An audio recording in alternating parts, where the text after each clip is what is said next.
Today we are reviewing the highly anticipated PSVR2 exclusive, Synapse from nDreams. nDreams is one of VR's top developers, and before this review I visited their office and went hands-on with a special demo version which gave me tons of unlock points so I could experience a lot of what the game has to offer quickly without ruining too much of the story. Speaking of story, let's go over it, but before we do, please remember to support the channel with likes and shares, and if you enjoy the content, consider subscribing for all things VR. You play an unnamed agent tasked with breaking into the mind of the Colonel, who is voiced by the legendary David Hayter. You're crocked, aren't you? How about sushi? Sushi? His mind holds the plans for a devastating attack which I assume is a world-damaging event. The lady in your ear throughout the game is voiced by Jennifer Hale as your connection to the outside world, and is also the stage and storyteller. You must go into the Colonel's mind and fight through waves of enemies in preset arenas to unlock secrets within his twisted mind. As gameplay goes, this is a roguelike, albeit a pretty short one, more on that in a minute. You have to kill enemies in a variety of ways as challenges to earn skill points, and these are used to unlock everything from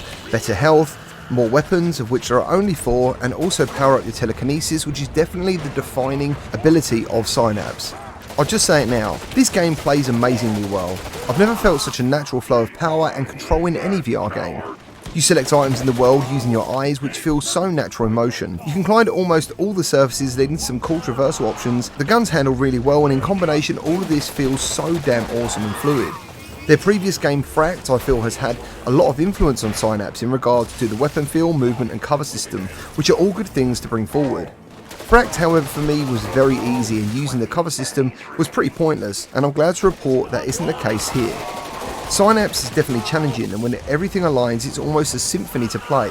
When you're grabbing a soldier to throw in the air, and when grabbing another to slam into the ground, all the while shooting someone else and then grabbing another enemy's grenade and throwing it back at them, and then making a fist just at the right time to blow it up, all feels absolutely superb. If this was a VR Star Wars game, it would potentially be one of the best you've ever played. Grabbing lifts to move them up and down, and throwing blocks at enemies, grabbing platforms you're standing on and moving them with your hand makes me smile every time.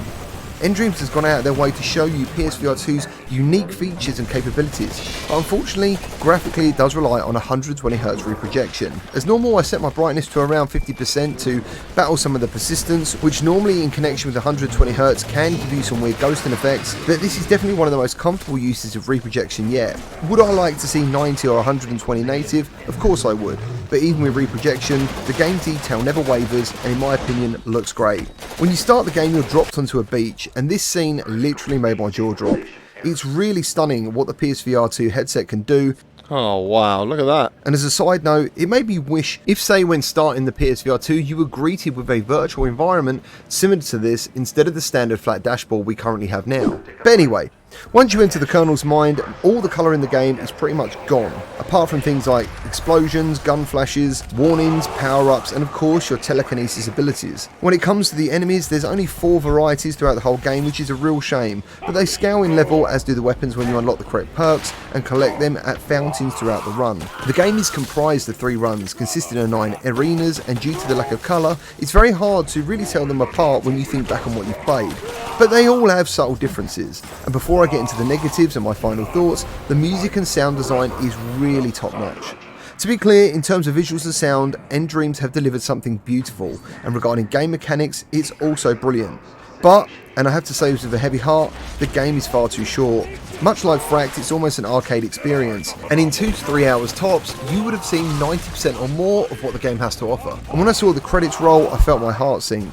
There is a new Game Plus mode, and I don't want to spoil the reasoning that the game gives the players to entice you to play again, but if I wasn't reviewing it, I'm not sure I'd feel the same energy to keep playing. Don't get me wrong, starting again is a challenge, and a couple of the arenas seem slightly different, and the game is harder, but you can't shake the feeling of already hitting the end credits. When this happens, you look back over the entire campaign, and for all the amazing mechanics and feelings you have playing, ultimately, it adds to the disappointment. It's an arena game with only 4 weapons, 9 to 10 arenas and 4 enemies. It looks like you've been given the first 40, maybe 50% of what is an amazing game. And as far as I can see on their website, this is one and done. I wanted the story to continue so badly that it almost felt like I've been given just the opening or a prologue to an epic game. As I understand the state of VR currently, some people don't want to be in the headset for long periods of time, but some of us do. Some of us do want that Half-Life Alyx gameplay length. I want 10 to 12 hours in this game, but I want the story to give me a reason to play for that length. I want a real game with a campaign, but ultimately Synapse feels like a 2-3 hour experiment that has gone really well, but then it's put on repeat. nDreams currently, looking at their past titles, seem to be focused on short explosive experiences, which is great, but gamers like me want more, and I know they're capable of much more.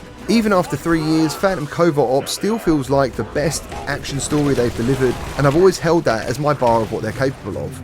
To summarise, this is a fantastic game, but it's incredibly short, putting aside the New Game Plus and being unable to shake the feeling of disappointment when I saw those credits. It's sadly a 7.2 for me out of 10.